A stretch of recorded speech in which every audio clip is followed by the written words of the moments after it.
من كان يرجو لقاء الله فإن أجل الله لآت وهو السميع العليم.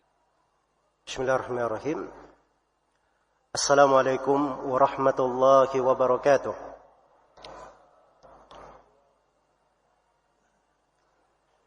إن الحمد لله نحمده ونستعينه ونستغفره ونعوذ بالله من شرور أنفسنا وسيئات أعمالنا.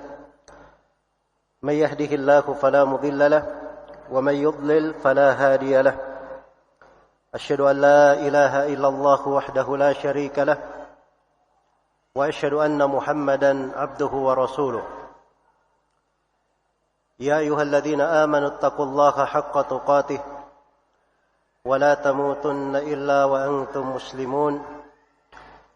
يا أيها الناس اتقوا ربكم الذي خلقكم من نفس واحدة وخلق منها زوجها وبث منهما رجالا كثيرا ونساء واتقوا الله الذي تساءلون به والأرحام إن الله كان عليكم رقيبا.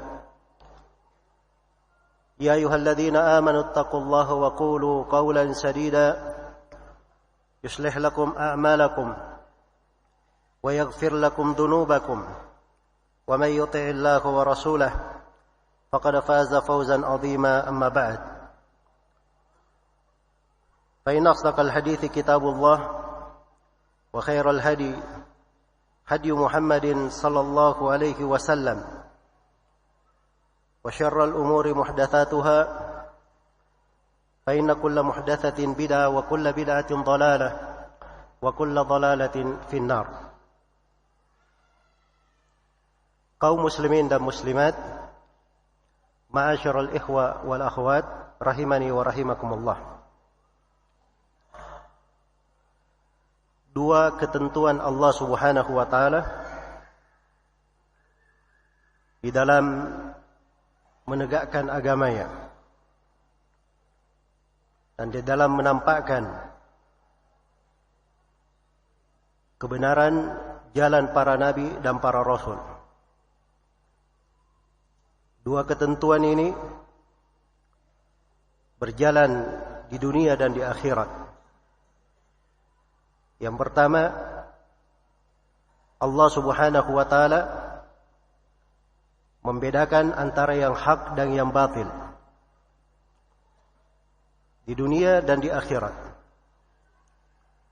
Sebagaimana orang-orang yang berada di atas kebenaran ditampakkan kebenarannya di dunia, demikian pula akan ditampakkan kebenarannya di akhirat. Karena itulah syariat kita ini yang bersumber di atas Al-Quran dan Sunnah Rasulullah Sallallahu Alaihi Wasallam berjalan di atas pembedaan antara yang hak dan yang batil, membedakan antara yang manis dan yang pahit, antara yang baik dan yang buruk, antara jalan keselamatan dan jalan kebinasaan. Al-Quranul Karim disebut dengan nama Al-Furqan. Tabarakalladzi nazzala al-furqana ala abdihi liyakuna lil alamin nadhira. Maha berkah Allah Subhanahu wa taala yang menurunkan Al-Furqan kepada hambanya supaya menjadi peringatan untuk semesta alam. Nabi kita Nabi Muhammad sallallahu alaihi wasallam mensifatkan dirinya di dalam sebuah hadis yang diriwayatkan oleh Al-Imam Al-Bukhari, wa Muhammadun farqun bainan nas. Sebagian ulama ada yang mendobat bacaannya wa Muhammadun farraqa bainan nas. Nabi Muhammad itu adalah pembeda manusia. Boleh dibaca dan Nabi Muhammad itu membedakan manusia atau memecah manusia. Karena beliau membedakan antara yang hak dan yang batil, membedakan antara keimanan dan kekafiran, membedakan antara yang manis dan yang pahit, membedakan antara mukmin dan kafir. Maka ini adalah jalan di dalam beragama. Suatu hal yang pasti Allah akan tampakkan di dunia dan akan selalu jelas di akhirat kelak. Karena itu orang-orang yang menampakkan kebenaran selalu terjaga pada setiap masa. Rasulullah sallallahu alaihi wasallam bersabda di dalam sebuah hadits yang mutawatir, "La tazalu ta'ifatun min ummati ظاهرين على الحق لا يضرهم من خذلهم ولا من خالفهم حتى يأتي أمر الله وهم على ذلك." Terus menerus ada satu kelompok dari umatku yang menampakkan kebenaran. Terus menerus akan ada. Walaupun mungkin di suatu saat, di suatu masa tidak kelihatan atau lemah, tapi bukan artinya tidak ada sama sekali. Akan terus-menerus ada satu kelompok dari umatku yang menampakkan kebenaran, tidak membahayakan mereka, orang yang menyelisihi mereka ataupun orang yang menentang mereka hingga datang ketentuan Allah, hingga datang hari kiamat. Antara dua golongan akan terlihat jelas nanti kondisi dan keberadaannya pada saat menghadapi sakaratul maut. Siapa yang berada di atas kebenaran dan siapa yang berada di atas kebatilan. Antara dua golongan akan jelas kedudukannya masing-masing ketika melihat di mana tempatnya di alam kubur. Apakah dia termasuk orang yang mendapatkan kenikmatan atau orang yang mendapatkan siksaan di alam kubur.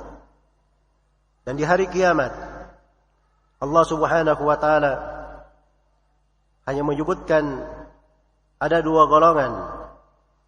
Ada ashabul yamin dan ada ashabul shimal. Golongan kanan dan ada golongan kiri. Fariqum fil jannati wa fariqum fis sa'ir. Satu golongan di dalam sorga dan satu golongan di dalam neraka yang menyala-nyala. Di ayat yang lain, faminhum syaqiyun wa minhum sa'id. Di antara mereka ada yang merugi dan di antara mereka ada yang beruntung. Di ayat yang lain, wa annahu huwa adhaka wa abka.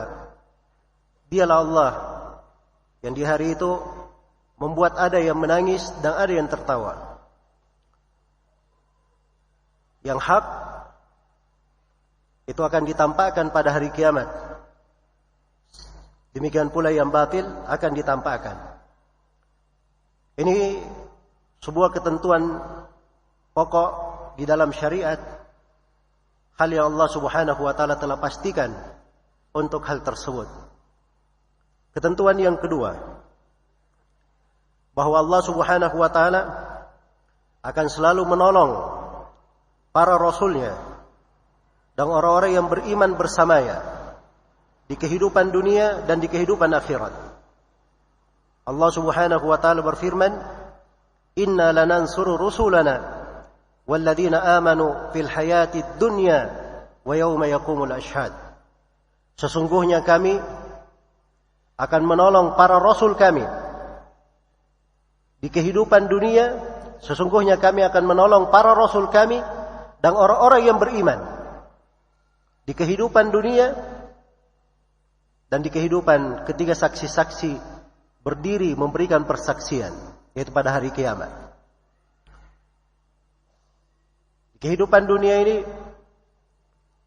Allah subhanahu wa ta'ala menguatkan para nabi dan para rasul dengan ayat, bayinat, dengan kejelasan-kejelasan, bukti-bukti dan argumen yang di bahasa umum disebut dengan mukjizat-mukjizat. Sebagaimana para nabi dan para rasul itu ditampakkan dari kebenarannya dan kebenaran apa yang mereka ucapkan di kehidupan dunia. Karena itu sejumlah umat menantang para nabi dan para rasulnya. Allah subhanahu wa ta'ala tunjukkan kepada mereka bagaimana kerasnya siksaan dan azabnya. Sebagaimana di akhirat Allah Subhanahu wa taala akan menampakkan kebenaran para nabi dan para rasul dan orang-orang yang beriman bersamanya. Karena itulah pada hari kiamat terjadi berbagai kejadian-kejadian yang dahsyat, perhara-perhara yang sangat menakutkan ketika manusia dikumpulkan di hari yang sangat dahsyat itu. Mereka keluar dari kubur-kuburnya, dikumpulkan kepada mahsyar. Pada mahsyar adalah bumi selain daripada bumi yang telah ada ini, bumi yang telah diganti. Sebagaimana firman Allah Subhanahu wa taala, "Yauma tubaddalu al-ardu ghairal ardi was samawat." Pada hari itu, hari kiamat itu adalah hari ketika bumi diganti selain daripada bumi yang ada, sebagaimana langit-langit diganti selain daripada langit-langit yang ada. Disitulah manusia berkumpul dari awal hingga akhirnya. Matahari didekatkan di atas kepala, hanya sejarak 1 mil saja. Ada 2 penafsiran para ulama akan makna 1 mil di situ, yang mereka pahami dari teks hadis. Ada yang mengatakan bahwa mil itu adalah jarak yang dikenal di tengah manusia. Kita kenal ada mil darat, ada mil laut, jarak sekitar itu. Tidak lebih daripada 1,8 kilo. Dari mengatakan 1 mil itu adalah besi celak yang dimasukkan ke dalam celak. Dan itu paling panjangnya hanya sejengkal saja.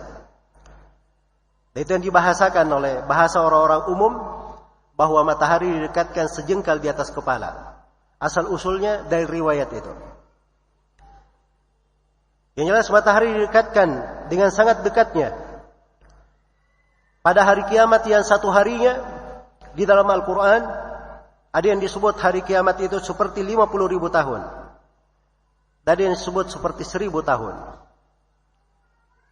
Satu hari kalau dikatakan 50.000 tahun, matahari itu di atas kepalanya. Satu harinya dihitung 50.000 tahun. Manusia berkeringat sesuai dengan tingkatan amalannya. Disinilah terlihat kebenaran dakwanya para nabi dan para rasul. Disitulah terlihat kedudukan orang-orang yang beriman. Maka di antara mereka ada yang diteduhi di bawah teduhan arsy Allah Subhanahu wa taala, tidak merasakan panas sama sekali. Di antara mereka ada yang berkeringat, tapi keringatnya sedikit. Di antara mereka ada yang berkeringat sampai ke mata kakinya. Ada yang berkeringat sampai ke lutut. Ada yang sampai ke pinggang. Ada yang sampai ke lehernya. Dan ada yang ditenggelamkan oleh keringatnya. Saking dahsyatnya hari itu. Ditenggelamkan oleh keringatnya sendiri. Jenjang dan derajat manusia bertingkat-tingkat sesuai dengan keteguhannya dan bagaimana dia menggigit kebenaran itu dan mengikuti para nabi dan para rasul. Itu akan ditampakkan pada hari kiamat. Demikian pula di berbagai kejadian dari pembagian catatan-catatan amalan pada saat dihisab, kemudian ditentukan di kanan maupun di kiri. Lalu yang paling pokoknya menentukan ke surga atau ke neraka. Ke surga atau ke neraka. Termasuk pembahasan yang kita akan kaji pada saat ini terkait dengan telaga Rasulullah sallallahu alaihi wasallam. Ini adalah pembahasan yang membedakan dan akan menampakkan yang hak itu sebagai suatu hal yang hak dan kebatilan adalah sebuah kebatilan. Di telaga kelak akan kelihatan siapa pengikut Nabi sallallahu alaihi wasallam yang sebenarnya. Dan siapa yang sebenarnya dia adalah musuh Nabi sallallahu alaihi wasallam. Walaupun di dunia ini dia mengaku-ngaku ikut kepada Nabi sallallahu alaihi wasallam. Iya. Maka ini pembahasan tentang telaga Rasulullah sallallahu alaihi wasallam termasuk pembahasan yang sangat penting. Bagian dari keimanan yang sangat agung. Di dalamnya terdapat makna-makna yang sangat besar.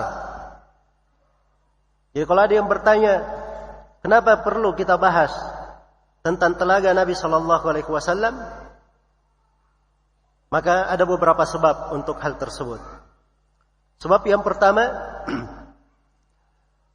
bahwa keimanan akan adanya telaga Rasulullah sallallahu alaihi wasallam di hari kiamat, di padang mahsyar, itu dari perkara gaib.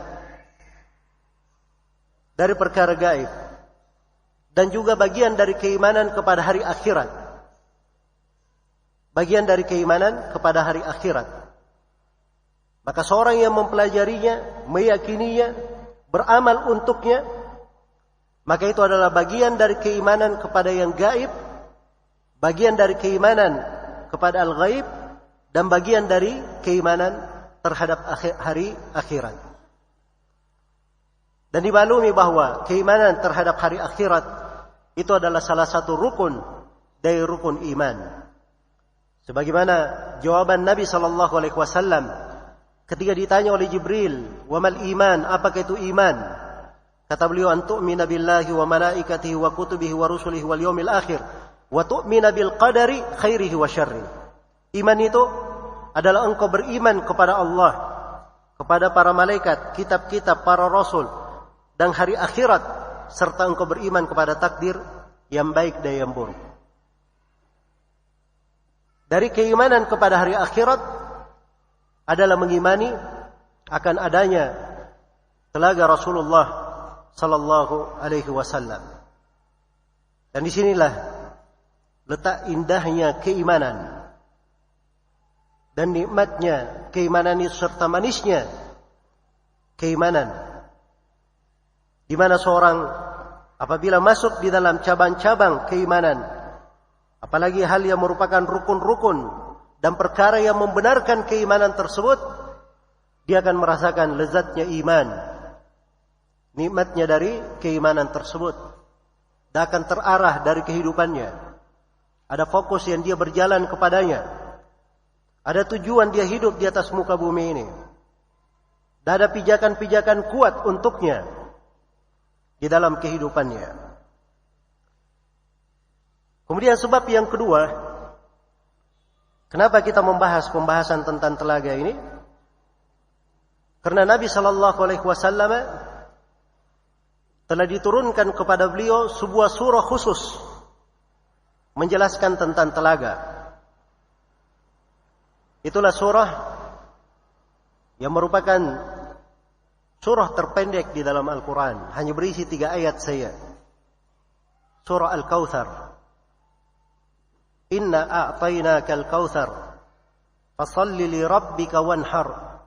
Inna syani'aka huwal abtar. Iya, dan Al-Kautsar itu adalah telaga yang diberikan kepada Rasulullah sallallahu alaihi wasallam. Dan juga Nabi sallallahu alaihi wasallam bercerita tentang telaga ini dalam hadits-hadits yang sangat banyak sekali. Hingga sebagian ulama mengatakan ada sekitar 50 orang sahabat yang meriwayatkan hadits tentang adanya telaga Rasulullah sallallahu alaihi wasallam. Dan sebagian ulama yang lainnya ada yang menyebutkan bahwa hadits-hadits yang menjelaskan tentang telaga itu jumlahnya sampai 80 orang sahabat yang meriwayatkan. Dan ini hadits disebut dengan nama hadits mutawatir. Suatu hal yang dipastikan keabsahannya dari Nabi sallallahu alaihi wasallam. Sangat banyak sekali Nabi sallallahu alaihi wasallam mengingatkannya. Dan sangat banyak sekali Nabi sallallahu alaihi wasallam menekankannya. Jadi kalau keadaannya seperti itu, maka kita juga harus punya perhatian yang baik terhadap keyakinan yang besar ini. Keyakinan seputar adanya telaga Rasulullah sallallahu alaihi wasallam. Iya. Inilah yang menyebabkan seorang itu di dalam kehidupannya dia selalu berjalan dengan sangat cepat, sangat bersemangat di dalam hidupnya. Karena ada hal yang dia dambakan. Dia ingin minum dari telaga Rasulullah sallallahu alaihi wasallam. Dia ingin berjumpa dengan Nabi sallallahu alaihi wasallam di telaganya. Dia ingin membuktikan bahwa dirinya adalah benar umat Rasulullah sallallahu alaihi wasallam dengan keberadaan dia di telaga Nabi sallallahu alaihi wasallam. Iya. Dan ini adalah makna yang sangat agung sekali. Karena itu pembahasan tentang telaga ini dikaji oleh para ulama di dalam buku-buku akidah. Buku-buku tentang keyakinan, tentang i'tiqad. Dan ini sebab yang ketiga dari pentingnya pembahasan ini. Karena keyakinan tentang adanya telaga Rasulullah sallallahu alaihi wasallam itu dari usul mu'taqad ahli sunnah wal jamaah. Dari pokok keyakinan ahli sunnah wal jamaah yang disepakati dari masa ke masa. Disepakati dari masa ke masa. Iya. Keyakinan yang terwarisi. Keyakinan yang terwarisi. Dan dimaklumi bahwa para ulama ahli sunnah kalau mereka berbicara tentang pembahasan keyakinan, pembahasan akidah, maka pembahasan mereka itu dibangun di atas dua garis besar. Garis besar yang pertama, mereka membahas keyakinan-keyakinan yang terkait dengan rukun iman yang 6. Rukun iman yang 6. Dan ini telaga, keimanan akan adanya telaga Rasulullah di padang mahsyar adalah bagian dari keimanan kepada hari akhirat. Salah satu dari rukun iman yang 6. Garis besar yang kedua di pembahasan akidah di kalangan para ulama, mereka menyebutkan pembahasan-pembahasan yang merupakan ciri pembeda antara ahlul haq dan ahlul batil. Ciri yang membedakan antara ahli sunnah dan ahli bid'ah. Iya. Dan telaga ini dari perkara yang membedakan antara ahli sunnah dan ahli bid'ah. Karena orang-orang Mu'tazilah mereka mengingkari adanya telaga sama sekali. Mereka tidak meyakini hal tersebut. Sebagaimana orang-orang Khawarij dan orang-orang Syiah, mereka menyimpang dari sudut yang lain. Mereka anggap bahwa yang terusir dari telaga itu adalah sahabat Rasulullah sallallahu alaihi wasallam. Padahal mereka lah yang terusir dari telaga itu. Karena itu salah seorang sahabat Nabi sallallahu alaihi wasallam yang mulia, dalam sebagian hadis yang dikuatkan oleh Syekh Al-Albani rahimahullahu taala, beliau ditanya, "Apakah kamu mendengar dari Nabi sallallahu alaihi wasallam tentang telaga?" Kata beliau, "Iya. Banyak kali saya dengar, bukan cuma 2 atau 3 kali. Banyak kali saya mendengarnya." Kata beliau, "Faman kadzdzaba bihi fala saqahu Allahu minhu." Siapa yang mendustakan adanya telaga ini, maka Allah tidak akan memberi minum untuknya dari telaga tersebut pada hari kiamat. Jadi ini dari bentuk keyakinan yang membedakan antara seorang yang mengenal sunnah Nabi, jalan Rasulullah sallallahu alaihi wasallam dan para sahabatnya, serta orang-orang yang berbuat bid'ah dan kesesatan. Dibedakan jalan antara keduanya. Iya. Dan di sini perlu saya ingatkan bahwa pembahasan akidah ahli sunnah, pembahasan agama ini, itu bukanlah pembahasan baru. Pembahasan ilmu agama yang dibawa oleh ahlul ilm, orang-orang yang berilmu membawanya, itu adalah warisan Rasulullah sallallahu alaihi wasallam. Sebagaimana Nabi sallallahu alaihi wasallam bersabda dalam hadis Abu Darda di riwayat Ashabus Sunan dan selainnya, kata beliau, "Wal ulama'u warathatul anbiya wa innal anbiya'a lam yuwarrithu dinaran wala dirhama wa innama warrathul ilm faman akhadahu akhadha bihaddin wafir. Sungguhnya para nabi itu, sesungguhnya para ulama itu adalah pewarisnya para nabi. Dan para nabi itu tidak pernah mewariskan mata uang emas, tidak pula mewariskan mata uang perak. Yang mereka wariskan adalah ilmu. Maka siapa yang mengambil ilmu ini, warisan ini, maka dia telah mengambil bagian yang sangat besar. Iya. Karena itulah pembahasan-pembahasan akidah seperti ini tentang telaga, itu ada di buku-buku para ulama ahli sunnah. Dijelaskan oleh Sufyan ats-Tsauri, Ahmad ibn Hanbal, Imam al-Bukhari, Imam Muslim, diterangkan oleh Imam Syafi'i, Imam Malik, Imam Abu Hanifah, diterangkan oleh para ulama sebelumnya dan para ulama setelahnya. Dan buku-buku mereka hingga hari ini masih sampai kepada kita. Pembahasan akidah yang mereka paparkan itu ada sampai hari ini. Ya, kalau di hari ini ada yang mengaku dirinya di atas kebenaran, lalu dia tidak mengambil pemahaman akidahnya dari para imam ini, yang mana para imam ini mereka mengambil akidah itu dari hal yang disepakati oleh seluruh ulama di masa mereka sampai kepada Nabi sallallahu alaihi wasallam dan para sahabatnya. Kalau dia tidak mengambil ilmu melalui proses ini, melalui jalur ini, maka dia telah keliru di dalam melangkah.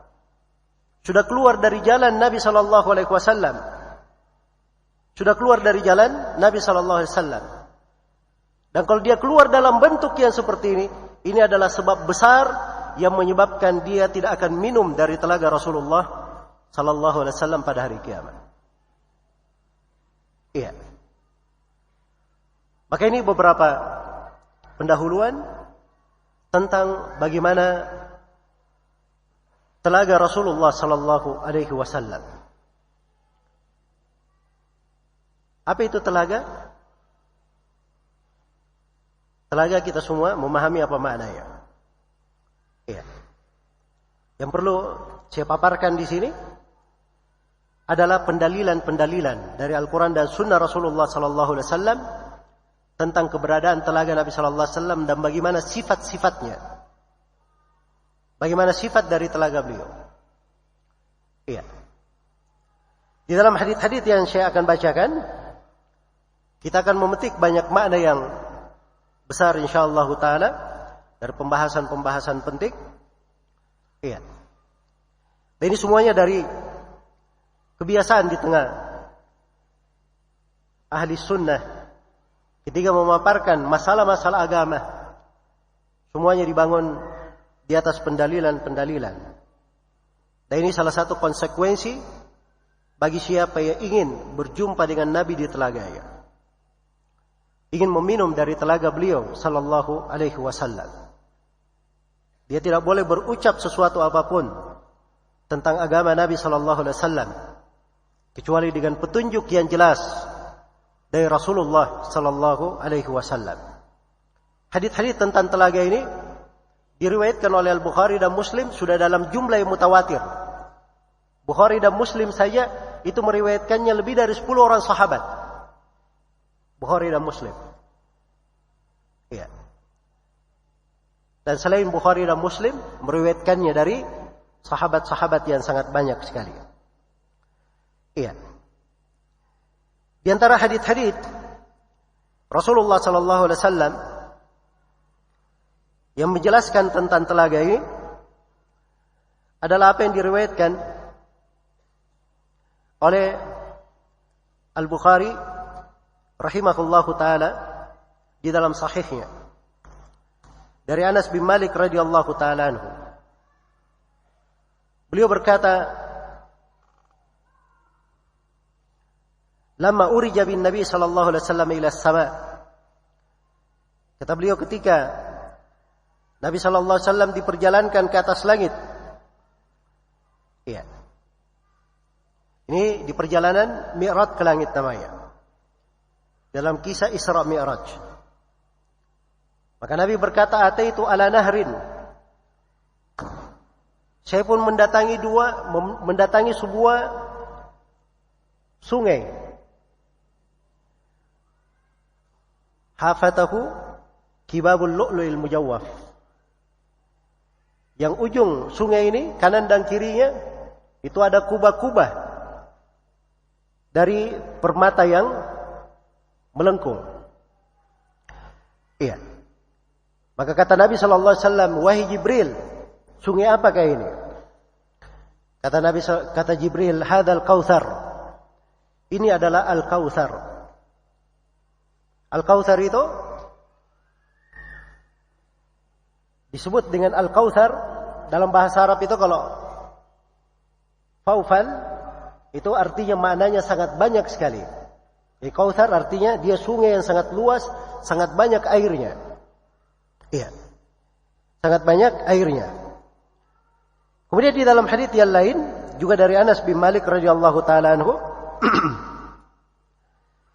Nabi sallallahu alaihi wasallam bersabda ketika bertanya tentang sungai apa itu? Maka kata Jibril, itu adalah sungai Al-Kautsar alladzi a'taka rabbuk. Yang Allah Rabbmu memberikan kepadamu. Iya. Kata beliau, fa idza tinuhu aw tibuhu miskun adfar. Ternyata tanahnya atau wangi-wangiannya itu dari jenis wangi-wangian yang sangat harum. Misk yang sangat harum sekali baunya. Yang sangat harum sekali baunya. Ya. Kemudian di dalam hadits yang lain kita berbicara dalam riwayat-riwayat Anas bin Malik. Nabi sallallahu alaihi wasallam menjelaskan luas telaganya. Kata beliau, inna qadara khawdi kama baina Aila wa San'a minal Yaman. Sesungguhnya luas telagaku seperti Ailah dan San'a. San'a dari negeri Yaman. Ailah ini di negeri Syam. Ya.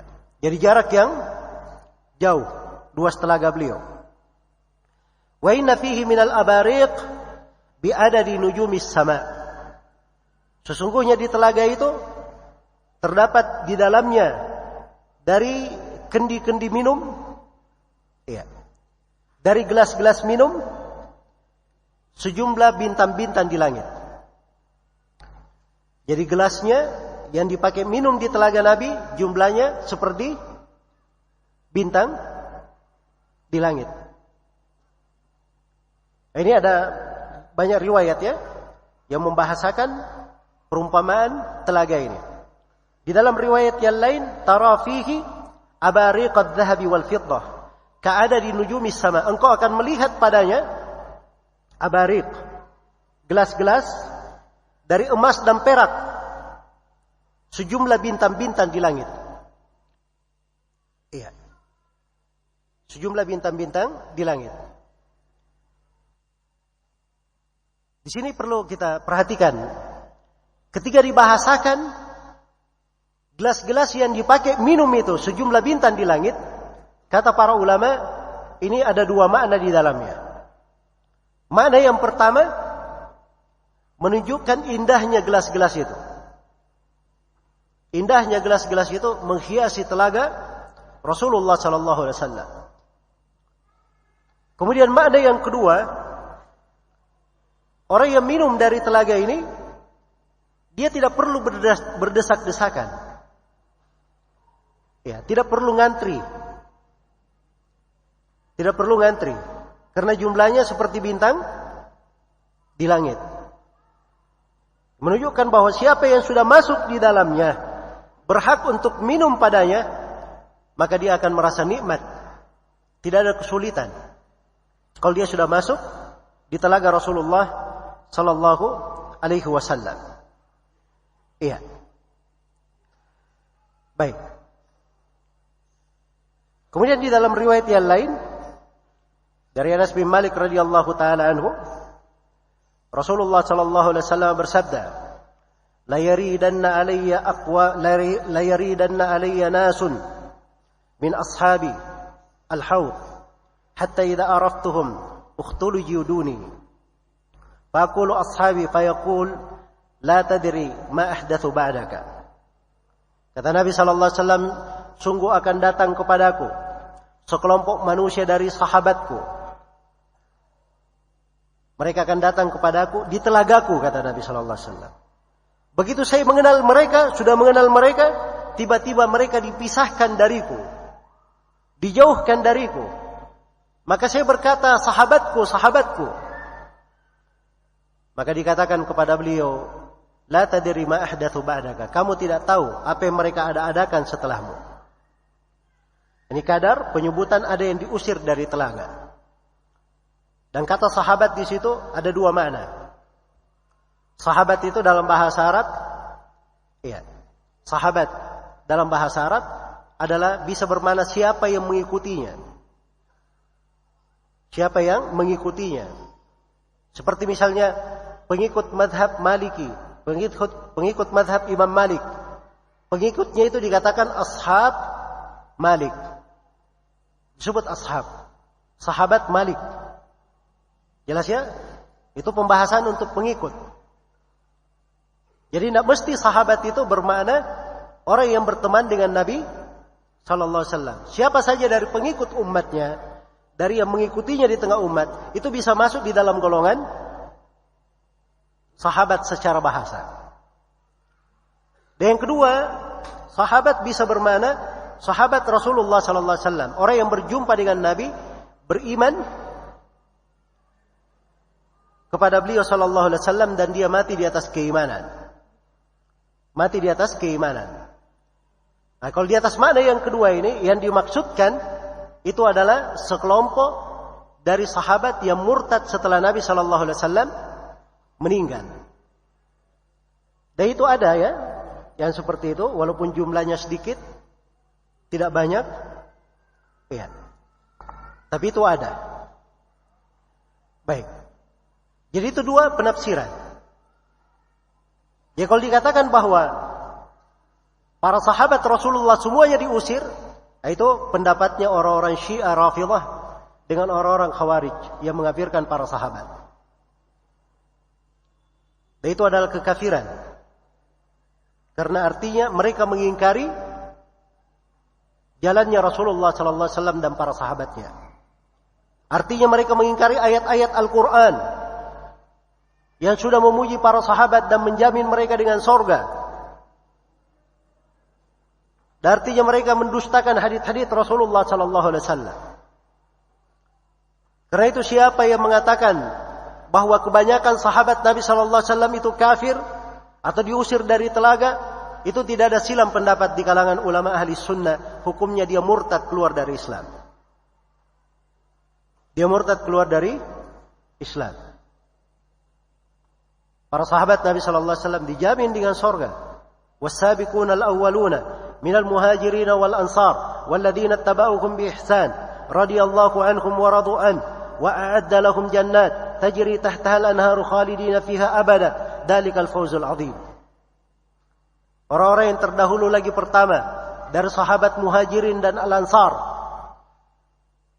Dan siapa yang mengikuti mereka dengan baik, yang mengikutinya saja itu dapat kebaikan, apalagi mereka sendiri. Bagaimana mereka ini? Radhiyallahu anhum wa radu'an. Allah ridha kepada mereka dan mereka ridha kepada Allah. Allah siapkan untuk mereka sorga-sorga, mengalir di bawahnya sungai-sungai. Mereka kekal di dalamnya selama-lamanya. Itulah keberuntungan yang sangat besar. Para sahabat Nabi sallallahu alaihi wasallam itu dijamin masuk surga. Jelas ya? Karena itu kalau ada yang berdalilkan dengan hadits ini dari kalangan orang Syiah, itu karena memang dia tidak punya pengagungan terhadap Al-Quran, tidak punya pengagungan terhadap hadits Rasulullah sallallahu alaihi wasallam. Kalau dia baca ayat-ayat Al-Quran, puluhan ayat di dalam Al-Quran menjelaskan keutamaan para sahabat dan jaminan surga untuk mereka. Kalau dia baca hadits-hadits Nabi sallallahu alaihi wasallam, mutawatir hadits Rasulullah sallallahu alaihi wasallam tentang keutamaan para sahabat Rasulullah sallallahu alaihi wasallam. Dan ini adalah keyakinan di dalam agama tidak berubah. Suatu hal yang tetap disepakati oleh para ulama. Iya. Disepakati oleh para ulama. Baik. Dan banyak ya sudut bantahan bagi siapa yang bagi siapa yang berkata bahwa yang diinginkan adalah sahabat Nabi, kita bisa membantahnya dari puluhan sisi. Cuma ini bukan pembahasan ini, pertemuan ini bukan pembahasan khusus untuk menjelaskan kerusakan pemikiran itu. Tapi ini pembahasan kita ingin mengingatkan hadits-hadits Nabi sallallahu alaihi wasallam tentang telaga beliau. Iya. Datang dari hadits Ibnu Umar. Datang dalam hadits Ibnu Umar radhiyallahu taala anhuma. Rasulullah sallallahu alaihi wasallam bersabda, "Amamakum haudun kama bainal jarba'i wal adruh." Di depan kalian itu ada telaga, di depan kalian ada telaga. Ya, Nabi langsung membahasakannya kepada para sahabat, di depan kalian ada telaga. Ini pembahasan seakan-akan kehidupan yang akan dia jalani. Ini pemastian bahwa betul-betul hal ini akan mereka hadapi. Dan ini bahasa Nabi ditujukan kepada para sahabat, sebab mereka adalah orang yang paling berhak untuk minum dari telaga Nabi sallallahu alaihi wasallam.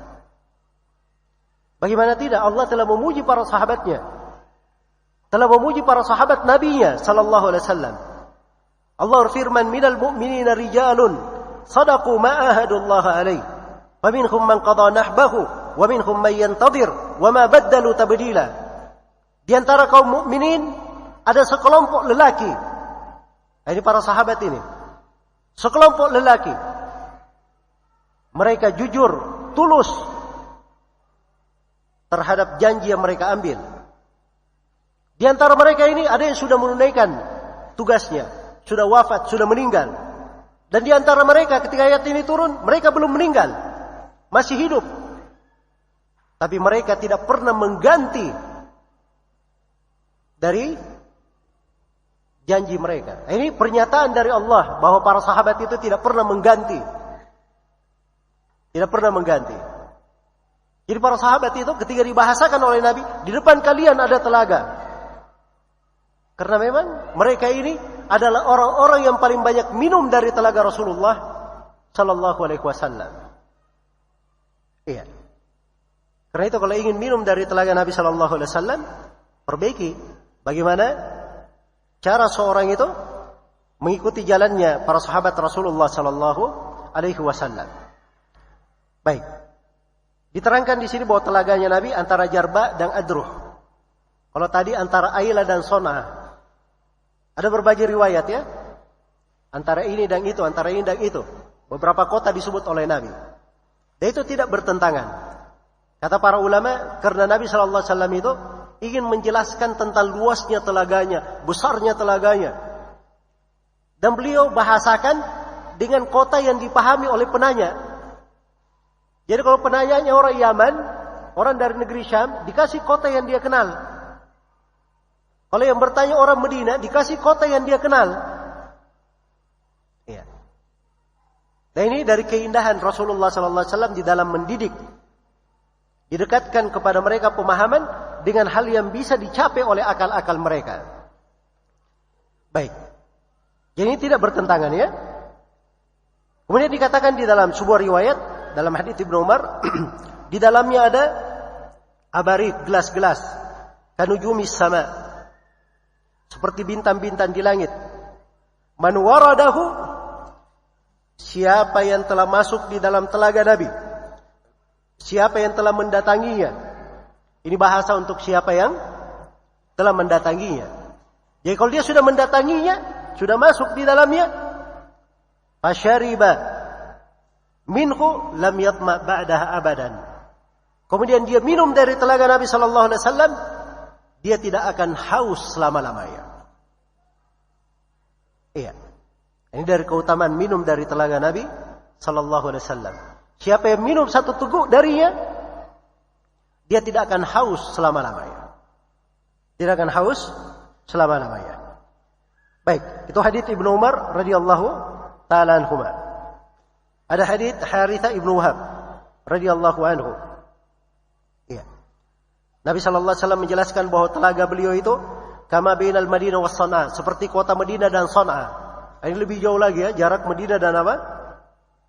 Madinah dengan Son'a. Iya.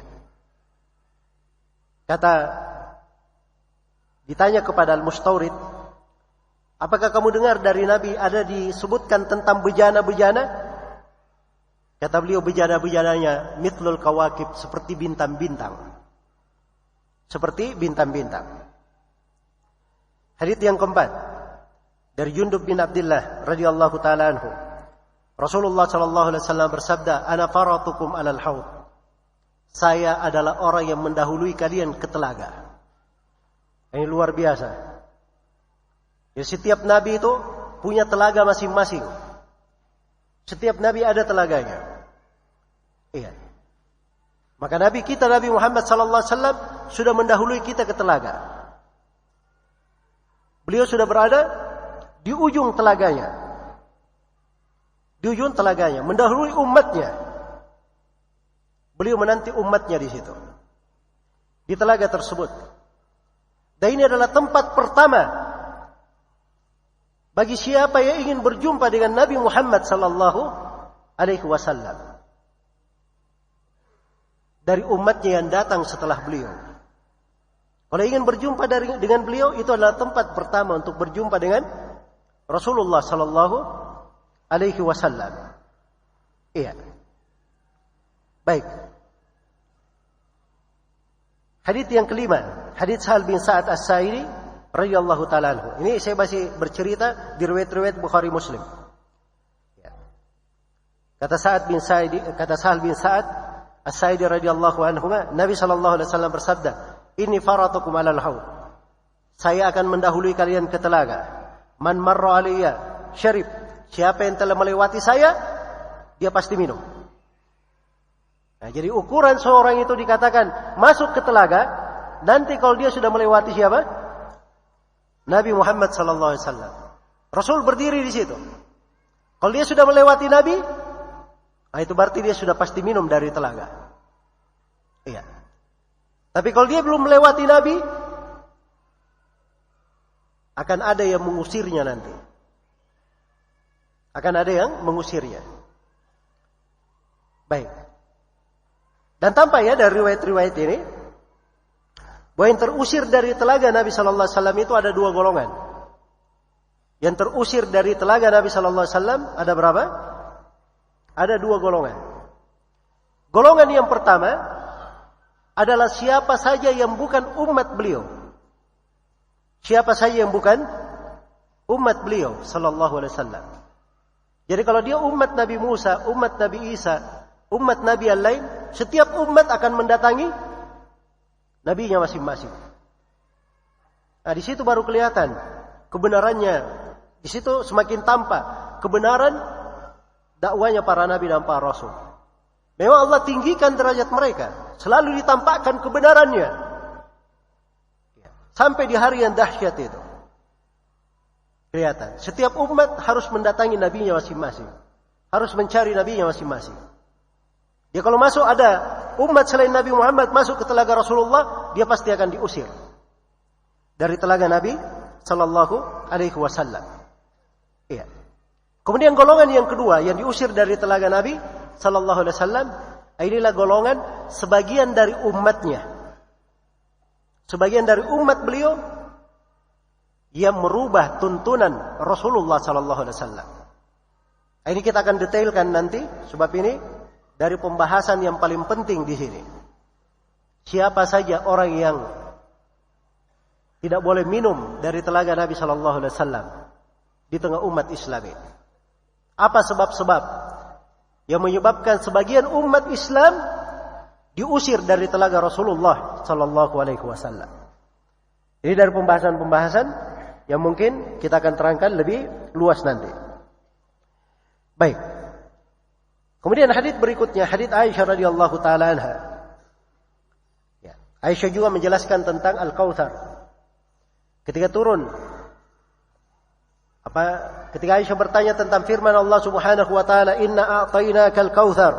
Sesungguhnya kami telah memberikan kepada engkau Nabi Muhammad Al-Kautsar. Ya. Aisyah ditanya tentang hal tersebut. Apa itu Al-Kautsar? Kata beliau, "Nahrun u'tiyahu nabiyukum sallallahu alaihi wasallam. Syati'ahu alaihi durrun mujawwaf aniyatuhu ka'adanin nujum." Dia adalah sungai yang diberikan kepada Nabi kalian, Nabi Muhammad sallallahu alaihi wasallam. Ya. Dua ujung sungai ini, ya. Kanan dan kiri sungai ini, itu ada permata mujawab, permata yang mencekung. Jumlahnya, bejada-bejadanya, sejumlah bintang-bintang di langit. Sejumlah bintang-bintang di langit. Iya. Kemudian Ibnu Abi Mulaikah juga meriwayatkan dari Aisyah radhiyallahu taala anha. Nabi sallallahu alaihi wasallam bersabda, "Inni la 'alal haudi antadiru may yaridu alayya minkum." Kata Nabi, sesungguhnya saya berada di atas telaga. Saya menunggu siapa di antara kalian yang datang minum ke telagaku. Iya. Kata beliau, "Fa wallahi la yuqtata'anna duni rijalun." Demi Allah, Rasulullah bersumpah, demi Allah, akan ada sekelompok lelaki yang tiba-tiba diputus dariku, dipisahkan dariku. Fala aqulanna, kemudian saya berkata, "Ai Rabbi minni, min ummati," wahai Rabbku, kenapa dijauhkan dariku padahal dia dari saya, dari umatku? Fayaqul, maka Allah berfirman, "Innaka la tadri ma amilu ba'daka." Kamu tidak tahu apa yang mereka kerjakan setelah engkau. Ma zalu yarji'una ala aqabihim. Mereka terus-menerus kembali di belakang mereka. Maka mendengarkan hadits ini, Ibnu Abi Mulaikah meriwayatkan dari Aisyah, beliau selalu berdoa, "Allahumma inna na'udzubika an narji'a ala aqabina aw an nuftan." Ya Allah, kami berlindung kepadamu, jangan sampai kami kembali ke belakang kami meninggalkan agama. Ya Allah, kami berlindung kepadamu, jangan sampai kami terkena fitnah. Jangan sampai kami terkena fitnah. Ini perhatikan ya, bagaimana para sahabat itu ketika mendengarkan hadits Rasulullah sallallahu alaihi wasallam, mereka langsung beramal. Mereka bangun langsung ibadah di atas apa yang disampaikan oleh Nabi. Ketika ada yang diusir, sebabnya karena mereka berpaling, maka dia memohon kepada Allah supaya ditegarkan di atas agama, dikukuhkan di atas agama, dijauhkan dari segala jenis fitnah. Iya. Ini kebiasaan para as-salaf terdahulu rahimahumullahu taala di dalam hal ini. Baik. Kemudian di antara hadits yang penting untuk kita perhatikan di sini adalah hadits Uqbah ibn Amir radhiyallahu anhu. Beliau berkata, "Shalla Rasulullah sallallahu alaihi wasallam ala qatl Uhud, thumma sa'ida al-mimbar kal muwaddi'i lil ahya'i wal amwat."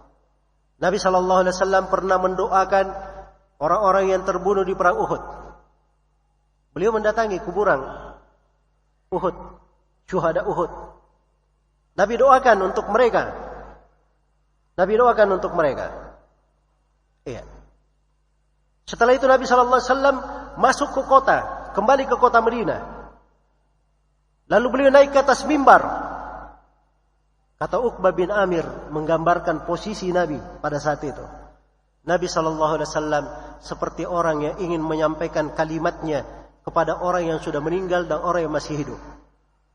Kalimat perpisahan. Iya. Dan di akhir hadits Uqbah bin Amir berkata, itu adalah akhir yang saya lihat Nabi sallallahu alaihi wasallam di atas mimbar. Di hari kehidupannya, di hari-hari kehidupannya.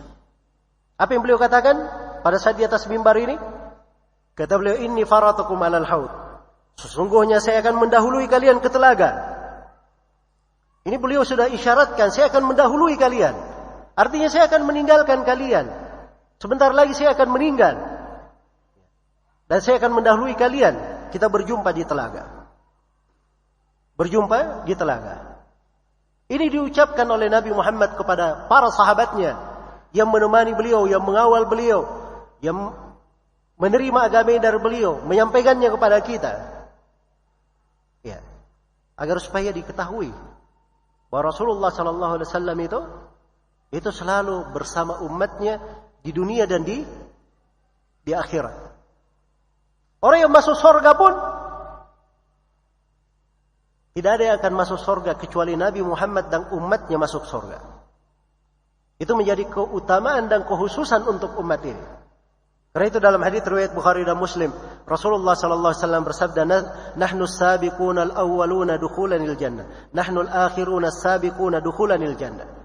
Kata beliau, sesungguhnya kami ini adalah umat yang paling terakhir. Umat Islam ini di atas muka bumi adalah umat yang ke-70. Umat yang ke-70. Kami adalah umat yang paling terakhir. Tapi kami adalah umat yang paling pertama masuk ke dalam surga. Pintu surga tidak akan dibuka kecuali Nabi Muhammad sallallahu alaihi wasallam yang meminta untuk dibuka. Ya, dan ini dari keutamaan beliau sallallahu alaihi wasallam dan keutamaan umatnya. Maka Nabi sallallahu alaihi wasallam terangkan, saya akan mendahului kalian ke telaga. Sesungguhnya telaga ini luasnya seperti Aila dan Juhfa. Kemudian Nabi berkata, "Inni lastu akhsha alaikum an tusyriku ba'di." Sesungguhnya saya tidak khawatir kalian ini berbuat kesyirikan setelahku. Walakinni akhsha alaikumud dunya an tanafasu fiha wa taqtatilu fatahlaku kama halaka man kana qablakum. Kata Nabi sallallahu alaihi wasallam, akan tetapi yang saya khawatirkan atas kalian adalah dunia. Kalian berlomba-lomba di dalam menggapainya sebagaimana orang-orang sebelum kalian berlomba-lomba di dalam menggapainya. Kemudian dunia itu membinasakan kalian sebagaimana orang-orang sebelum kalian telah dibinasakan oleh dunia. Ya. Ini peringatan ya. Siapa yang ingin telaga Nabi sallallahu alaihi wasallam, hatinya itu jangan terkait dengan dunia. Ya. Karena itu diingatkan tentang bahaya dunia. Baik. Dan banyak lagi ya hadits-hadits dari Rasulullah sallallahu alaihi wasallam tentang telaga ini. Iya. Baik. Waktu membatasi kita. Saya akan masuk menjelaskan tentang bagaimana sifat-sifat telaga Nabi sallallahu alaihi wasallam. Luas telaga Nabi. Bagaimana luasnya? Tadi sudah kita dengarkan ya sebagian riwayat. Kadang disebut oleh Nabi jaraknya antara Son'a dan Medina. Kadang disebut jaraknya antara Aila dan apa? Dan Son'a. Kadang disebutkan jaraknya antara Aila dan Juhfa. Ini jarak semuanya menunjukkan jauh, tapi jaraknya beda-beda. Ada yang panjang, ada yang pendek. Di sebagian riwayat dikatakan jaraknya itu perjalanan sebulan. Di sebagian riwayat dikatakan panjangnya sama dengan lebarnya. Panjangnya sama dengan lebarnya. Jadi secara umum bahwa telaga Nabi itu panjangnya sama dengan lebarnya. Hanya saja dari sisi jaraknya itu disebutkan perjalanan sebulan itu pendekatan. Sebagaimana kalau disebut nama-nama kota itu juga pendekatan. Dan maksud yang diinginkan oleh para ulama, maksud yang diinginkan di dalam hadits-hadits ini oleh para ulama dikatakan bahwa maksudnya telaga ini sangat luas sekali. Sangat luas sekali. Iya. Bagaimana air di dalam telaga ini? Air di dalam telaga ini disebutkan di dalam beberapa hadits. Iya. Di antaranya hadits Abu Hatim riwayat Muslim. Beliau katakan lahu ashaddu bayadan min as-salj. Air telaga ini lebih putih daripada salju. Wa ahla min al-asal bil laban. Dan dia lebih manis daripada madu dicampur susu. Ya, daripada madu dicampur dengan susu. Di dalam hadits yang lain dari Abdullah bin Amr bin As, Rasulullah sallallahu alaihi wasallam bersabda, "Ma'uhu abyadu minal laban." Airnya lebih putih daripada susu. Iya. Dalam sebuah riwayat, "Ma'uhu abyadu minal warik." Airnya lebih putih daripada perak. Ini tidak bertentangan ya, susu, perak, semuanya ada sifat-sifat itu. Lebih putih daripada salju. Maksudnya susu itu kalau dia putih sekali kan mirip salju. Bisa mirip salju. Dan apabila dia dikatakan seperti perak, itu menunjukkan dari kejauhan itu kelihatan apa? Bercahaya. Iya. Warihuhu atyabu minal misk. Baunya lebih harum daripada kasturi. Lebih harum daripada kasturi. Jadi sudah disebutkan ya, baunya lebih harum daripada kasturi, rasanya lebih manis daripada apa? Madu, putihnya lebih putih daripada susu, daripada salju, ya, daripada perak. Baik. Ini penyebutan bagaimana telaga Nabi sallallahu alaihi wasallam. Siapa yang minum darinya satu kali teguk, dia tidak akan haus selama-lamanya. Dalam sebuah riwayat, dia tidak akan haus selama-lamanya dan wajahnya tidak akan menjadi hitam selama-lamanya. Tidak menjadi hitam selama-lamanya. Baik. Ada sebagian riwayat ya dalam Sunan Tirmidzi dari hadits Abi Umamah, tidak menjadi hitam wajahnya selama-lamanya. Iya. Jadi itu penyebutan beberapa sifat telaga Nabi sallallahu alaihi wasallam. Kemudian telaga Nabi ini dia berada di atas bumi di padang mahsyar, di bumi yang telah diganti. Dan telaga Nabi itu dia berada di atas mimbar Rasulullah sallallahu alaihi wasallam. Karena itu telah syahid dalam sebuah hadis Rasulullah sallallahu alaihi wasallam menyebutkan, "Ma baina baiti wa mimbari raudhatun min riyadil jannah wa mimbari ala haudi." Kata beliau, antara rumahku dan mimbarku. Kalau ada yang pernah pergi umrah, lihat Masjid Nabawi, ada rumah Nabi di situ, yang merupakan kubur beliau sekarang. Kemudian mimbar beliau. Antara mimbar dan rumah, itu namanya raudhah min riyadil jannah. Kemudian kata Nabi SAW, wa mimbari, dan mimbarku ala haudi. Mimbarku di atas telagaku. Mimbarku di atas telagaku. Iya. Baik. Berikutnya, dan ini termasuk pembahasan yang paling penting di sini. Apa sebab-sebab yang membuat seseorang itu bisa minum dari telaga Nabi sallallahu alaihi wasallam? Saya akan mengajak untuk merenungi ayat-ayat dan hadits-hadits di dalam pembahasan. Ayat-ayat itu adalah surah Al-Kautsar. Inna a'tainakal kautsar. Sesungguhnya kami telah memberi kepada engkau Nabi Muhammad sungai Al-Kautsar. Al-Kautsar ini sama dengan telaga beliau sallallahu alaihi wasallam. Ada yang menafsirkan Al-Kautsar itu adalah sungai di sorga, dan yang menafsirkan Al-Kautsar itu adalah telaga di padang mahsyar yang akan didatangi oleh umat. Dan ini tidak bertentangan ya, karena telaga yang berada di padang mahsyar ini disebutkan di dalam beberapa riwayat Bukhari Muslim, dia itu mendapatkan aliran dari sungai di sorga. Jadi ada dua corong dari emas dan perak mengaliri telaga apa? Yang di padang mahsyar ini. Dan telaga ini berasal dari sungai Al-Kautsar di sorga. Dan sebagian ulama dia mengatakan Al-Kautsar dan telaga itu sama. Al-Kautsar dan telaga itu sama. Jadi katakan kami memberikan kepada engkau Nabi Muhammad Al-Kautsar. Maka apa perintah Allah kepada nabinya? Fasholli li rabbika wanhar. Salatlah engkau untuk Rabbmu dan lakukanlah sembelihan. Ini tiga sebab.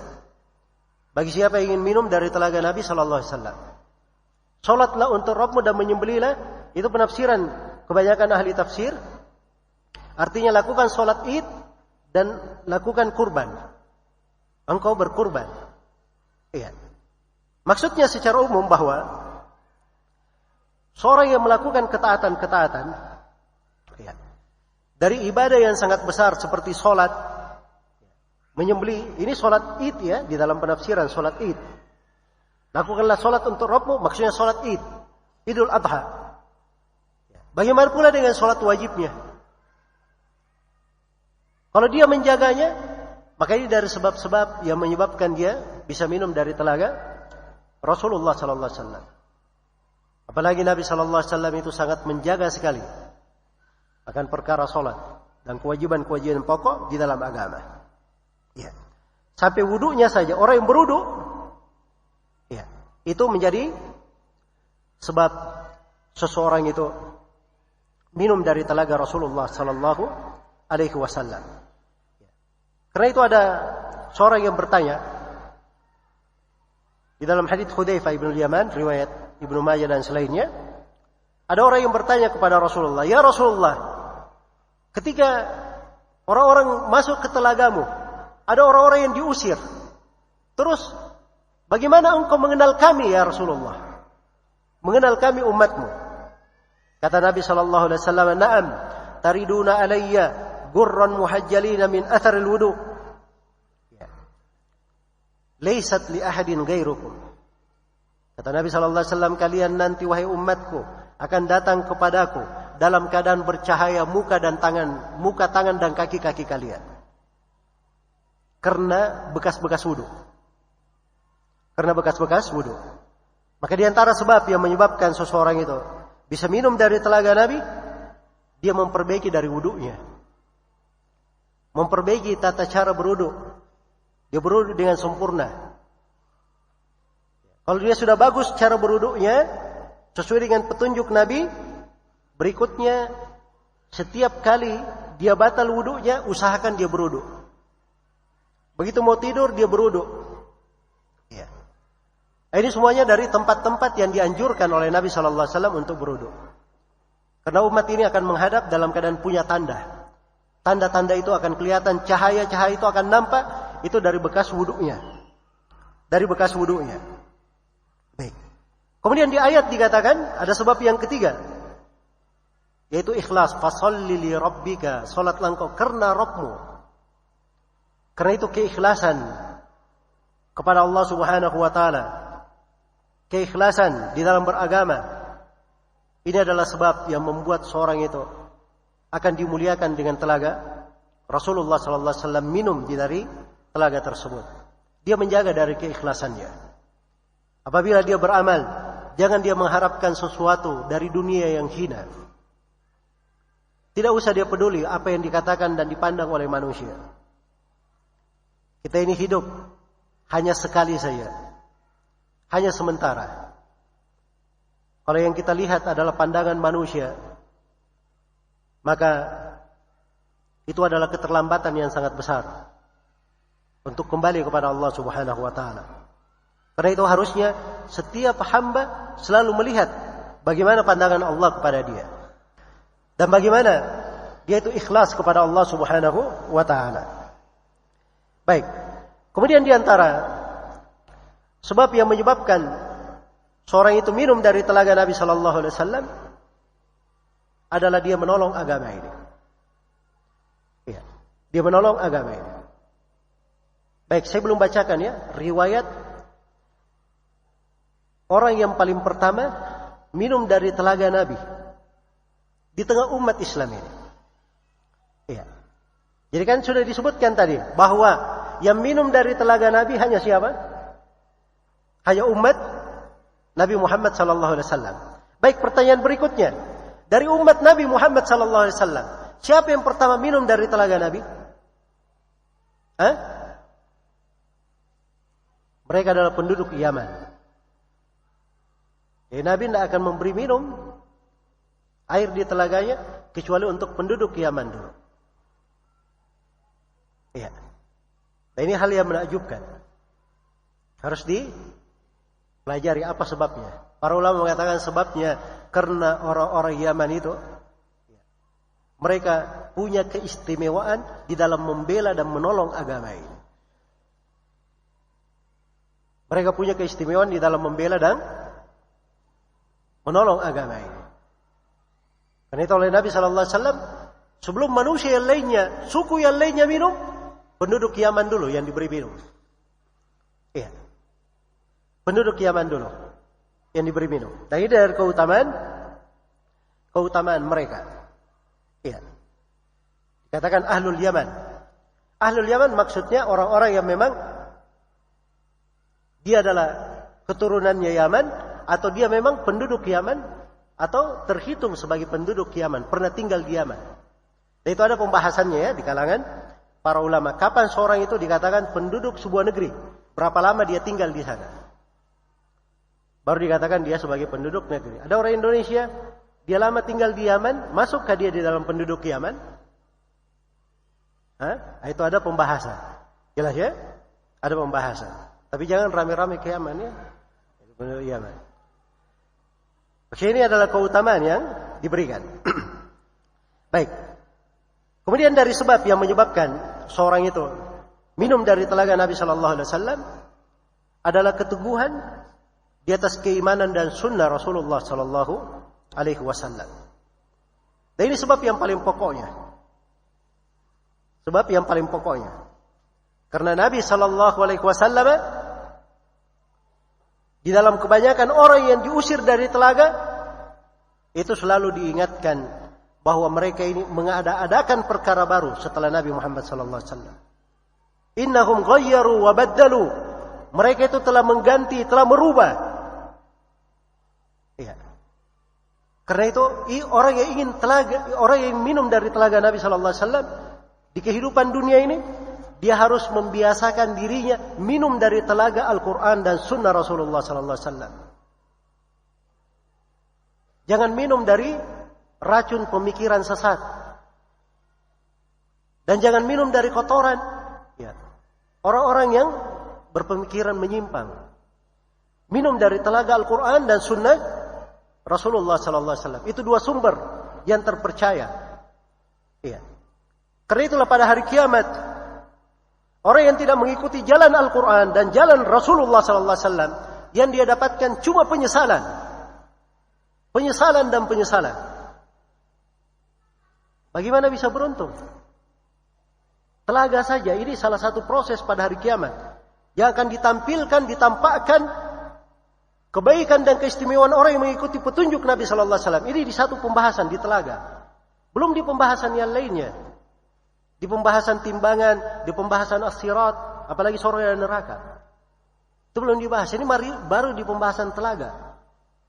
Ya. Jadi kalau dia sudah menyimpang keluar dari jalan Nabi, itu penyesalannya luar biasa. Karena itu dibahasakan dalam Al-Quran bagaimana penyesalan mereka. Wa yawma ya'addu adh-dhalimu ala yadayhi yaqulu ya laitani ittakhadtu ma'ar rasuli sabila ya waylata laitani lam attakhidh fulanan khalila laqad adallani 'ani adh-dhikri ba'da idh ja'ani wa kana asy-syaitanu lil insani khadula. Hari ketika orang zalim dia menggigit kedua tangannya. Biasanya kalau kita sedih ya, atau ada yang kena musibah, dia gigit jarinya, menangis sambil menggigit jari, kan begitu. Kadang dia tidak sadar karena besarnya penyesalan. Ini bukan jari yang dia gigit, dua tangannya masuk ke mulutnya pada hari kiamat. Saking besarnya penyesalan itu, dia berkata, ya laitani lam attakhidh fulanan khalila. Wahai andai kata saya di dunia, saya tidak jadikan si fulan ini sebagai kecintaan ke orang yang saya ikuti. Ini ada orang lain selain Nabi di hatinya. Ada orang lain selain Nabi sallallahu alaihi wasallam yang dia ikuti. Dia jadikan sebagai panutan. Kecintaan dan kebenciannya dibangun di atas orang tersebut, bukan kepada Nabi sallallahu alaihi wasallam. Ini lain masa sekarang ini, hati-hati. Ya, orang yang biasa ikut ke partai-partai, ya, orang yang biasa ikut ke ormas-ormas, kelompok-kelompok. Yang penting kelompoknya yang benar. Harus yang saya bela, walaupun orang yang paling fasik, orang yang paling fajir, orang yang paling banyak berbuat kerusakan, yang penting dia di kelompok saya, dia adalah orang yang paling soleh, orang yang harus saya bela. Orang yang paling soleh, orang yang paling baik, kalau bukan di kelompok dia, berseberangan dengan kelompoknya, maka dia adalah orang yang paling fajir, harus kita perangi. Ini yang seperti ini pada hari kiamat, ini yang disebut di dalam ayat. Termasuk orang-orang yang zalim yang akan menyesal. Ya wailata laitani lam attakhidh fulanan khalila. Laqad adallani 'ani dzikri, baru dia menyesali. Sungguh orang ini telah menyesatkanku dari mengingat, dari mengikuti jalan Allah, mengikuti Al-Quran dan sunnah Rasulullah sallallahu alaihi wasallam. Jadi kalau ingin minum dari telaga Nabi, mulai dari hari ini biasakan diri minum dari telaga Al-Quran dan telaga sunnah Rasulullah sallallahu alaihi wasallam. Sekadar keteguhan seseorang minum dari telaga Al-Quran dan sunnah, sekadar itu pula kenikmatan dia meminum dari telaga Rasulullah sallallahu alaihi wasallam pada hari kiamat. Iya. Karena itu jangan ada yang berkata kalau diajak kepada suatu mana dalilnya dari Al-Quran dan Sunnah, lalu dipermasalahkan, kok ditanya dalilnya? Beragama memang seperti itu. Iya. Nabi itu apabila memberikan penjelasan, beliau menyampaikan wahyu. Para sahabat kalau ditanya oleh para tabi'in, murid-muridnya, mereka langsung sebutkan hadits dari Nabi. Tidak ada hal yang keluar dari diri mereka. Itu jalan beragama. Kemudian di antara sebab yang menyebabkan seorang itu minum dari telaga Nabi sallallahu alaihi wasallam adalah dia tidak membenarkan orang-orang yang zalim. Iya. Dia tidak membenarkan kezaliman dari orang-orang yang zalim. Jadi kalau ada yang berbuat kezaliman, maka dia tidak membenarkan dari kezaliman tersebut. Ya. Tidak membenarkan dari kezaliman tersebut. Karena Nabi SAW telah menyebutkan bahwa apabila ada dari pemimpin-pemimpin yang berbuat kezaliman, tidak mengikuti sunnahku, kata beliau, "Faman saddaqahum bikadzibihim wa a'anahum ala zulmihim fala yaridu min khawdi." Barang siapa yang membenarkan mereka di atas kedustaan mereka, membantu mereka di atas kezalimannya, maka dia tidak akan minum dari telagaku. Dan siapa yang tidak membenarkannya, tidak membantu mereka, maka dia akan minum dari telagaku. Ini sebab, karena kezaliman itu tidak boleh didukung. Tidak boleh diikuti. Ketaatan itu boleh kepada siapa yang diizinkan sepanjang dia tidak memerintah ke dalam maksiat. Karena itu Rasulullah sallallahu alaihi wasallam bersabda, "Innamat ta'atu fil ma'ruf." Sungguhnya ketaatan itu dalam hal yang ma'ruf, dalam perkara yang ma'ruf. Kemudian dari sebab yang menyebabkan seorang itu minum dari telaga Nabi sallallahu alaihi wasallam adalah bersabar terhadap kesewenang-wenangan pemerintah. Ya, kalau ada pemerintah yang berbuat kesewenang-wenangan, berbuat kezaliman, maka kita diperintah oleh Nabi sallallahu alaihi wasallam untuk bersabar. Diperintah untuk bersabar. Jadi Nabi beritakan akan ada ujian di tengah umat. Umat ini tidak selalu dipimpin oleh orang yang adil. Akan ada nanti suatu saat umat ini dipimpin oleh orang-orang yang kadang berbuat kezaliman, berbuat kesenang-wenangan. Tapi subhanallah, dijadikan di dalam hal tersebut suatu lahan ketaatan. Itu umat Islam, begitu caranya berpikir. Kehidupannya itu mereka tidak ada masalah. Di dalam angin sepoi yang sejuk, banyak pintu ketaatan. Dirundung musibah dan malapetaka, juga mereka banyak pintu ketaatan. Hidup di kondisi apapun tidak ada masalah bagi seorang yang beriman, sepanjang dia di atas petunjuk dan tuntunan. Nah, pada saat ada pemerintah yang zalim, Rasulullah sallallahu alaihi wasallam bersabda kepada para sahabatnya, ya. Kata beliau, "Fasbiru hatta talqauni 'alal haud." Bersabarlah kalian sampai kalian menjumpaiku di telaga. Bersabarlah kalian sampai kalian menjumpaiku di mana? Di telaga. Bukan sampai menjumpaiku 5 tahun mendatang. Bukan bersabar sampai menjumpaiku 10 tahun mendatang. Tapi sampai berjumpa dengan telaga sampai hari kiamat. Itu namanya sabar. Jadi kalau ada yang berkata sabar itu ada batasannya, itu namanya tidak bersabar. Sabar itu dikatakan sabar karena memang dia menahan diri. Sepanjang masih bisa menahan diri, itu dia bersabar namanya. Dia bersabar. Jadi pemerintah yang zalim itu tidak dihadapi dengan cara apa? Cara melakukan kudeta terhadapnya, dengan cara melakukan perlawanan kepadanya. Tidak dibenarkan seperti itu. Iya. Karena itu telah mutawatir dari Nabi sallallahu alaihi wasallam bagaimana seorang muslim ahli sunnah wal jamaah menyikapi pemerintah yang zalim. Dan ini saya katakan ahli sunnah wal jamaah. Kalau ada yang keluar dari jalan ini, itu bukan jalannya ahli sunnah wal jamaah. Saya bisa datangkan dari buku-buku, dari ucapan-ucapan para ulama ahli sunnah wal jamaah dari masa para sahabat, para tabi'in, tabi'ut tabi'in, dan para a'immah yang datang setelahnya, termasuk imam 4. Semuanya memerintah untuk mendengar dan taat kepada pemerintah, walaupun dia adalah pemerintah yang zalim, menindas rakyatnya. Dan itu diucapkan oleh Nabi sallallahu alaihi wasallam. Ini hadits Rasulullah sallallahu alaihi wasallam. Baca baik-baik. Baca di Sahih Muslim. Dari sahabat Hudzaifah ibn al-Yaman radhiyallahu taala anhu. Nabi sallallahu alaihi wasallam bersabda, "Sayakunu ba'di umara, sayakunu ba'di a'immah yahtaduna bighairi hudaya wa yastannuna bighairi sunnati." Akan datang nanti setelahku pemimpin-pemimpin Mereka ambil petunjuk bukan petunjukku. Mengambil sunnah bukan sunnahku. Yaqumu fihim rijalun qulubuhum qulubus syayatin. Di tengah mereka para pemimpin ini ada sekelompok lelaki hati-hatinya seperti hati para syaitan. Fi juthman ins. Hati syaitan-syaitan yang berada di jasad manusia. Hudzaifah bertanya, ya Rasulullah, ya, fama ta'muruni in adraktu dzalika? Apa perintahmu kalau saya dapati pemimpin seperti ini? Kata beliau, isma wa ati' lil amir wa in duriba dhuhruka wa ukhidha maluka isma wa ati'. Kata beliau, dengar dan taat kepada pemimpin. Walaupun punggungmu dipukul, walaupun hartamu diambil, dengar dan taat kepada pemimpin. Itu jalannya ahli sunnah. Bukan mereka senang ada kezaliman. Bukan mereka membiarkan adanya kezaliman. Dirubah dengan cara yang benar. Kezaliman itu kemungkaran, tidak ada yang suka. Tapi rubah dengan cara yang dibenarkan oleh syariat.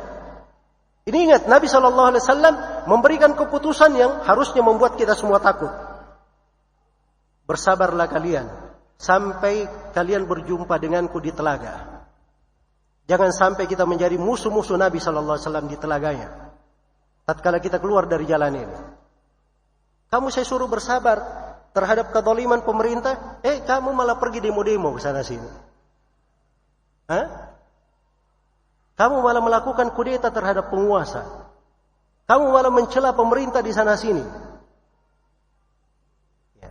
Pemerintah itu ada kesalahan, ada kekeliruan, ada kezaliman, tidak ada yang mengingkari. Tapi yang penting bagaimana cara memperbaikinya. Tidak dibenarkan dengan cara ribut-ribut di jalanan, memutus jalan orang. Ya. Memutus jalan orang, apalagi menyebabkan ada yang meninggal. Satu orang saja yang meninggal di dalam hukum agama, faka'annama qatalan nasa jami'an, seakan-akan dia membunuh seluruh manusia. Oh, itu kan tidak ada masalah. 13 juta orang berkumpul, cuma satu orang yang meninggal, satu orang kurbannya, Masya Allah. Cuma satu orang. Begitu cara memandang nyawa seorang muslim.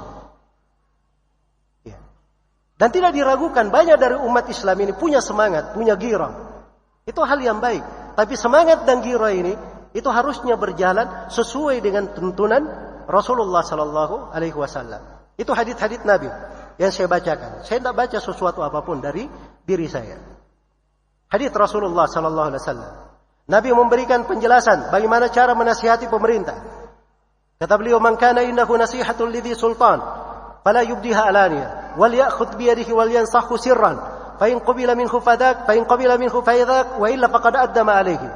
Siapa yang punya nasihat kepada pemerintah, jangan dia sampaikan terang-terangan. Tapi hendaknya dia pegang tangan pemerintah itu.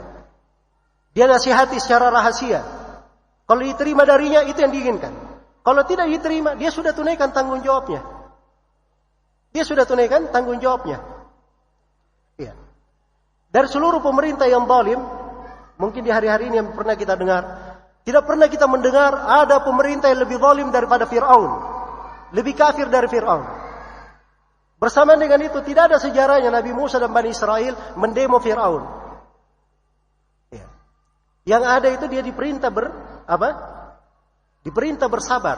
Karena kesabaran Bani Israel inilah Fir'aun dan bala tentaranya semuanya dibinasakan. Karena itu ketika disebutkan nikmat Fir'aun dan bala tentaranya dibinasakan, Allah hanya menyebut satu amalan solehnya Bani Israel. Cuma satu saja. Allah berfirman di surah Al-A'raf, wa awrathnal qauman ladina kanu yustad'afuna masharikal ardi wa magharibaha allati barakna fiha wa tammat kalimatu rabbikal husna ala Bani Israel bima sabaru. Dan kami wariskan bumi timur dan baratnya, Baitul Maqdis. Tadinya tempatnya dikuasai oleh Fir'aun. Kami wariskan bumi ini timur sama baratnya untuk Bani Israel, dan telah sempurna kalimat Rabbmu yang maha indah untuk mereka disebabkan karena kesabaran mereka. Tidak ada hal yang disebut kecuali apa? Kesabaran. Karena itu kata Al-Hasan Al-Basri, kalau ada kezaliman, kalian bersabar saja. Tidak akan lama Allah akan ganti pemerintah itu. Iya. Tahu Hajjaj bin Yusuf? Hajjaj bin Yusuf Al-Thaqafi. Ini dikatakan saffah. Orang yang gemar menumpahkan darah. Iya. ulama saya dikejar. Sampai ada seorang alim yang membuat daftar nama-nama yang dikejar oleh Hajjaj bin Yusuf. Saking banyaknya ulama yang dikejar oleh Hajjaj bin Yusuf ini. Ya. Hajjaj bin Yusuf ini ada di akhir masa para sahabat. Anas bin Malik ketika didatangi oleh manusia, para tabi'in di akhir masa sahabat ini, Anas bin Malik berkata, "Isbiru hatta talqauni 'alal haud." Hakadha sami'tuhu min nabiyikum sallallahu alaihi wasallam. Kata Anas, sabarlah kalian sampai kalian menjumpaiku di telaga. Demikianlah sabda Nabi kalian, Nabi Muhammad sallallahu alaihi wasallam. Itu wejangannya para sahabat, diamalkan oleh para tabi'in. Apa yang terjadi? Sebentar saja setelah itu Hajjaj bin Yusuf diganti. Siapa yang naik setelahnya? Pemerintahan siapa setelah Hajjaj bin Yusuf? Umar bin Abdul Aziz. Pemerintahan Umar bin Abdul Aziz. Itu sudah ada di dalam sejarah, orang yang bersabar. Tapi kalau orang yang melakukan kudeta terhadap pemerintah, ya, selalu menentang pemerintah, itu belum pernah tercatat di dalam sejarah. Ada sebuah umat yang keluar kudeta terhadap pemimpinnya, lalu membawa kebaikan di tengah umat itu. Itu belum pernah ada di dalam sejarah. Yang ada hanya kebinasaan, kehancuran, kerusakan perekonomian, pertumpahan darah, dilanggarnya penghormatan dan seterusnya. Maka ini harus kita sadari. Ini prinsip pokok. Ingin berjumpa dengan Nabi di telaganya? Ini syaratnya dari Nabi. Sabar kalian sampai kalian menjumpaiku di mana? Di telaga. Itu seorang umat Islam seperti itu. Dia tidak lihat pada hak dirinya. Oh, saya banyak dizalimi, saya harus menuntut. Itu hak diri namanya. Kamu cari dunia, ikut hawa nafsumu.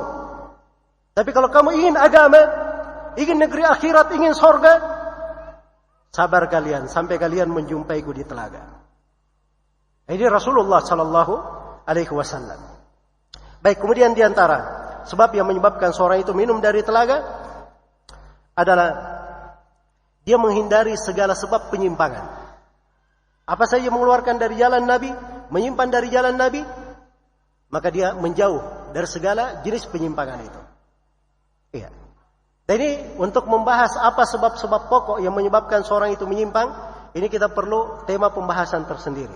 Saya tidak bisa menerangkan untuk sekarang ini. Tapi di antara sebab pokok seorang itu menyimpang adalah, pertama, dia tidak ada kegemaran mempelajari ilmu agama. Yang kedua yang menjadi sebab pokok dia menyimpang, dia mengambil ilmu bukan dari ulama, bukan dari orang yang berilmu. Mengambil ilmunya dari dai-dai, dari tukang ceramah, orang yang hanya punya retorika saja.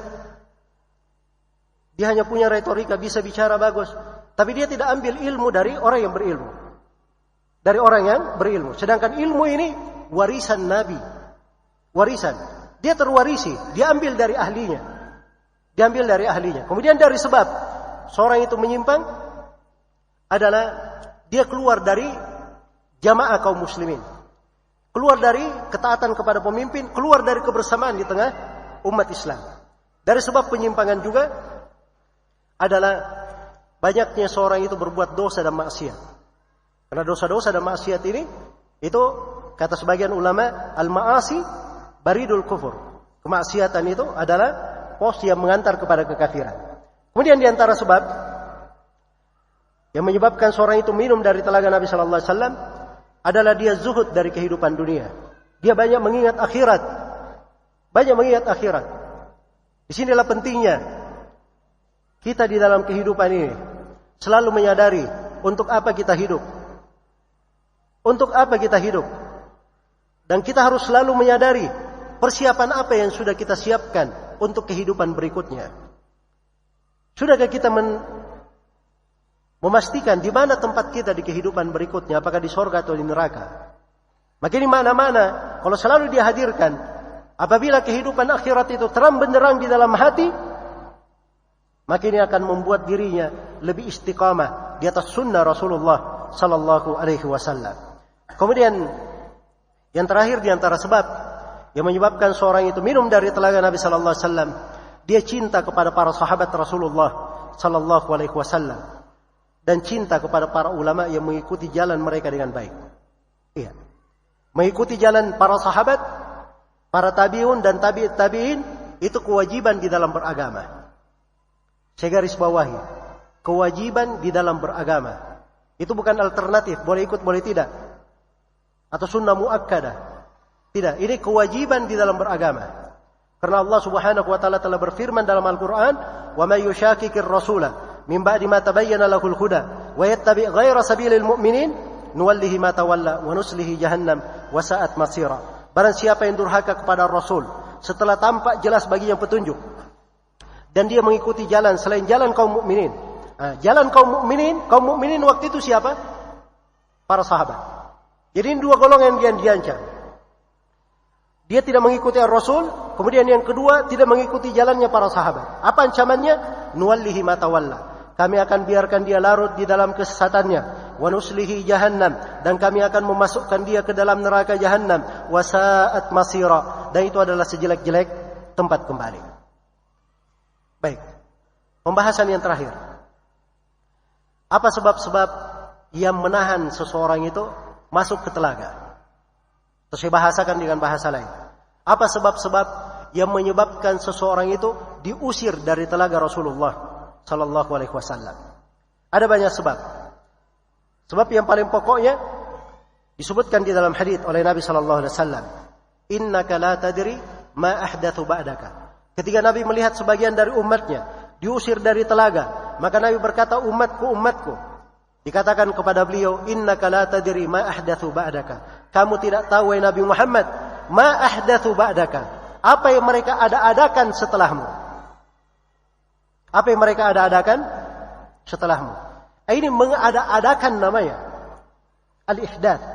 Al-ihdath ini bentuknya banyak. Satu, murtad keluar dari Islam. Satu, murtad keluar dari Islam, kafir kepada Allah. Ini namanya mengada-adakan. Yang kedua, mengada-adakan masuk di dalamnya perkara bid'ah. Segala bid'ah itu masuk di dalam hal ini. Karena itu orang-orang yang berbuat bid'ah, mengada-adakan bid'ah, ini orang yang paling dikhawatirkan diusir dari telaga Rasulullah sallallahu alaihi wasallam. Sebab kata ihdath itu sangat terkait dengannya. Karena itu Imam Malik rahimahullahu taala, dari fikih beliau yang sangat mendalam, beliau berkata, siapa yang mengatakan bahwa ada sebuah kebaikan di dalam agama ini yang belum diajarkan oleh Nabi Muhammad sallallahu alaihi wasallam, maka itu artinya dia telah menyangka bahwa Nabi Muhammad khanar risalah, berkhianat dalam menyampaikan agama. Itu kan sering kita dengar. Kamu melakukan ini, apa dalilnya? Wah, ini tidak ada dalilnya. Memang kita setuju itu, tidak ada dalilnya. Ya. Terus kenapa kamu lakukan? Wah, ini bagus saja. Memang tidak ada dalilnya, tapi bagus. Ya. Kata Imam Malik, ada yang berkata ada hal yang bagus, padahal Nabi tidak menerangkannya. Itu artinya dia menyangka Nabi Muhammad SAW berkhianat menyampaikan agama. Karena Allah Subhanahu wa taala telah berfirman dalam Al-Quran, "Al-yawma akmaltu lakum dinakum wa atmamtu alaikum ni'mati wa raditu lakum al-Islam madina." Pada hari ini telah kusempurnakan agama kalian untuk kalian, telah kucukupkan nikmatku atas kalian, dan telah kuridha Islam sebagai agama kalian. Jadi Allah telah memberikan persaksian bahwa nabinya telah menyampaikan agama secara sempurna dan lengkap. Jadi kalau dia katakan ada hal yang baik Nabi belum ajarkan, itu artinya dia menyangka Nabi Muhammad berkhianat menyampaikan agama. Ini hati-hati. Dia akan berhadapan dengan Nabi di telaganya. Ya. Dia akan berhadapan dengan Nabi Muhammad SAW di telaganya. Demikian pula orang-orang yang merubah jalan Nabi SAW. Nabi telah menetapkan sebuah jalan, dia rubah jalan ini ke bentuk yang lain. Atau Nabi SAW terapkan sebuah tariqah, ya, sebuah bentuk dari ibadah, dia rubah dalam bentuk ibadah yang lainnya. Maka ini juga keluar dari jalannya Nabi SAW. Jelas ya? Sampai di dalam berdakwah, di dalam penyampaian, uslub di dalam membahasakan, itu lengkap di dalam agama. Lengkap di dalam agama. Orang yang belajar ilmu syar'i itu, dia cukup belajar Al-Quran dan As-Sunnah. Dia belajar bagaimana cara Nabi SAW menyampaikan dakwah kepada umat. Dengan gaya dan uslub Nabi SAW, maka itu sudah cukup bagi umat. Kalau di masa sekarang ini ada yang berkata bahwa gaya dakwah dengan Al-Quran saja dan hadits saja misalnya, Ya, atau kita pakai dengan bahasa yang dipakai oleh para ulama, itu tidak cukup. Kita harus pakai bahasa-bahasa anak muda, gaya-gaya yang keren, gaya-gaya yang bagus. Ini keluar dari jalannya Nabi sallallahu alaihi wasallam. Ya. Yang berdakwah tentang agama ini sudah 14 abad. Dari para ulama, dari masa ke masa. Yang hadir di tengah manusia itu, di sebagian ulama, ahli hadits, dia hanya menyampaikan hadits saja. Abu Bakar bin Abi Syaibah, silahkan buka biografinya dalam Syiar Alamin Nubala dan selainnya. Abu Bakar bin Abi Syaibah, nama beliau Abdullah bin Muhammad bin Ibrahim bin Uthman. Salah seorang ahli hadits, guru Imam Al-Bukhari dan Imam Muslim. Itu hadir di majelisnya di masa dahulu, tiap kali beliau duduk, sekitar 20.000 orang yang hadir. Beliau hanya menyampaikan hadits saja. Dan itu menyentuh hati manusia. Menyentuh hati manusia. Karena itu kebenaran apabila disampaikan sesuai dengan jalan Rasulullah SAW, itu yang terbaik untuk manusia. Tidak ada yang lebih baik daripada jalan Rasulullah SAW. Tatkala dia menyangka dia bisa membuat jalan sendiri, bisa membuat bahasa sendiri, retorika sendiri, inilah yang kadang-kadang bisa menyesatkannya keluar dari jalan yang lurus tanpa dia sadari. Dia suka maupun tidak suka, dia sadar maupun tidak sadar, itu akan terjadi. Karena semua yang keluar dari jalan Nabi sallallahu alaihi wasallam telah dipastikan bahwa siapa yang keluar dari jalan beliau, Allah berfirman, "Falyahdharil ladzina yukhalifuna an amri an tusibahum fitnah aw yusibahum adzabun alim." Hendaknya berhati-hati orang yang menyelisih jalan Rasulullah sallallahu alaihi wasallam. Dia akan ditimpa oleh sebuah fitnah atau ditimpa oleh siksaan yang sangat pedih. Kemudian masuk juga di dalam bentuk mengada-adakan yang diusir dari telaga adalah dia melakukan dosa-dosa besar. Melakukan dosa-dosa besar. Ya, dalam sebagian riwayat, yarji'u ba'dukum kuffara yadribu ba'dukum riqaba ba'd. Sebagian dari kalian itu kembali sebagai orang-orang kafir, di mana sebagian kalian memenggal leher sebagian yang lainnya.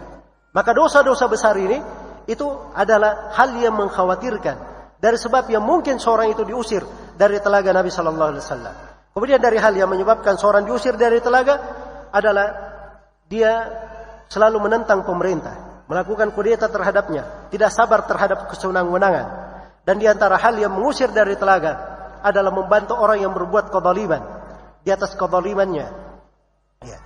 Kemudian gemar untuk membela kebatilan. Seorang muslim dan muslimah itu, dia jangan terikut dengan kebanyakan manusia. Banyaknya orang yang hadir, banyaknya manusia mengikuti, itu bukan ukuran dia itu benar. Ya. Karena itu di dalam Al-Quran dikatakan, wa in tuti aktsara man fil ard yudilluka an sabilillah. Kalau engkau menaati kebanyakan manusia di atas muka bumi, mereka akan menyesatkan kamu dari jalan Allah. Dan Allah berfirman, wa qalilun min ibadiyasy syakur. Sangat sedikit di antara hambaku yang bersyukur. Jadi kalau yang bersyukur sedikit, berarti yang tidak bersyukur lebih banyak atau lebih sedikit? Lebih banyak.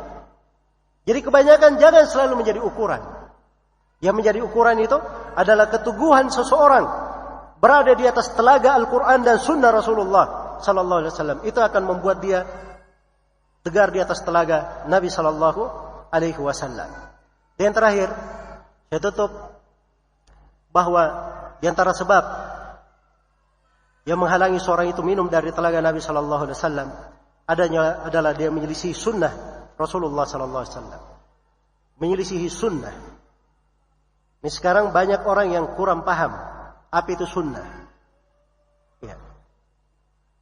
Dan dai-dai kadang kurang menerangkan sunnah itu apa kepada manusia. Sunnah itu Islam itu sendiri. Dan sunnah yang diinginkan oleh para ulama, sunnah itu adalah lawan daripada bid'ah. Sunnah lawan daripada apa? Lawan daripada bid'ah. Karena itu buku-buku yang memuat tentang akidah yang benar itu disebut dengan nama As-Sunnah, Kutubus Sunnah. Pembahasan-pembahasan akidah. Dan ini perlu untuk dipelajari. Ini menjadi tugas kita bersama. Ya. Baca buku-buku yang memuat tentang akidah para ulama yang disepakati. Seperti Imam Al-Bukhari rahimahullahu ta'ala. Ya. Seperti Imam Al-Bukhari. Beliau berjumpa lebih dari 1000 guru. Seluruh gurunya dia tanya tentang pembahasan akidah. Jawaban gurunya semuanya sama. Itulah 10 pembahasan akidah yang dinukil oleh Imam Al-Lalakai dari Al-Bukhari rahimahullahu ta'ala. Abu Hatim dan Abu Zur Ar-Razi. Mereka ini berkeliling di seluruh negeri yang ditempati oleh para ulama di berbagai penjuru dunia. Dan mereka katakan bahwa para ulama semuanya bersepakat di antara poin pembahasannya adalah ini. Disebutkan pembahasan akidah yang disepakati oleh para ulama dari masa ke masa. Itu yang dikatakan sunnah. Itu yang dikatakan apa? Sunnah. Iya. Jadi kalau orang paham buku-buku as-sunnah, dia kaji dari buku-buku akidah, itu pasti dia akan berpijak di atas sunnah. Dan dipastikan dia akan meminum dari telaga Nabi sallallahu alaihi wasallam. Sebab itu adalah jalan pokoknya seorang sebagai pengikut Nabi sallallahu alaihi wasallam. Selain daripada itu, dia juga menekuni sunnah-sunnah yang sudah pasti petunjuknya. Misalnya, diperintah makan pakai tangan kanan, dia makan pakai tangan kanan, jangan makan pakai tangan kiri, karena sunnahnya pakai tangan kanan. Nah, itu sunnah. Kadang dalam satu sunnah ditinggalkan, mungkin langsung turun siksaan dan adab untuk orang tersebut. Diriwayatkan oleh Imam Muslim dari Salamah bin Amr ibn al-Aqwa radhiyallahu taala anhu. Ada seorang yang makan di sisi Rasulullah sallallahu alaihi wasallam, dia makan pakai tangan kirinya. Maka Nabi berkata, "Ya fulan, kul bi yaminik." Kamu makan dengan tangan kananmu. Orang ini berkata, "Ya Rasulullah, la astati." Ya Rasulullah, saya tidak mampu. Masya Allah, jawabannya tidak apa? Tidak mampu. Dia punya tangan kanan, terus dia berkata apa? Tidak mampu. Maka Nabi berkata, "La stata'ta." Semoga kamu tidak mampu selama-lamanya. Semenjak itu dia tidak bisa angkat lagi tangan kanannya. Ini bentuk dari apa? Mukhalafatus sunnah. Dan ini perkara yang berbahaya apabila terjadi pada seorang hamba. Kalau di dunia saja diberi hukuman seperti itu, bagaimana pula di akhirat? Dia berharap ingin berjumpa dengan Rasulullah sallallahu alaihi wasallam. Baik. Jadi mungkin secara ringkas pembahasan-pembahasan yang terkait dengan telaga Nabi sallallahu alaihi wasallam. Memang pembahasan ini sengaja saya bahas untuk mengingatkan kita semua betapa pentingnya kita itu mengenal telaga Rasulullah sallallahu alaihi wasallam ini. Supaya kita di kehidupan dunia ini ada fokus yang kita kejar, ada target yang kita harapkan. Kita semuanya ingin berjumpa dengan Nabi sallallahu alaihi wasallam di telaganya. Dan ingin minum dari telaga beliau di hari yang sangat dahsyat tersebut. Dan ingin dimasukkan ke dalam golongan dan umat beliau sebagai pengikutnya yang sebenarnya. Maka saya berharap kepada Allah Subhanahu wa taala, mudah-mudahan apa yang kita bahas di pertemuan siang hari ini bermanfaat untuk kita semua dan menjadi bekal untuk kita semua di dalam meniti kehidupan ini. Dan semoga Allah Subhanahu wa taala mengukuhkan kita di atas keislaman dan sunnah Rasulullah sallallahu alaihi wasallam di kehidupan dunia ini, di sakaratul maut, di alam kubur, dan tatkala kita semua kembali kepada Allah Subhanahu wa taala kelak di kemudian hari. Dan saya bermohon kepada Allah Subhanahu wa taala dengan seluruh nama-namanya dan sifat-sifatnya yang maha tinggi, semoga Allah Subhanahu wa taala mengampuni segala dosa dan kesalahan kita, menjadikan kita semua termasuk orang-orang yang meminum dari telaga Rasulullah sallallahu alaihi wasallam, dan semoga Allah Subhanahu wa taala mempertemukan kita semua kelak di kemudian hari di surganya yang penuh dengan kenikmatan sebagai orang-orang yang bersaudara, orang-orang yang tidak ada suatu penyakit apapun di dalam hatinya, orang-orang yang selalu berada di dalam naungan dan rahmat Allah Subhanahu wa taala. Innahu waliyyu dzalika wal qadiru alaihi, wallahu taala alam. Subhanakallahumma wa bihamdik, asyhadu an la ilaha illa anta, astaghfiruka wa atubu ilaik. Walhamdulillahi rabbil alamin. Wassalamu alaikum warahmatullahi wabarakatuh.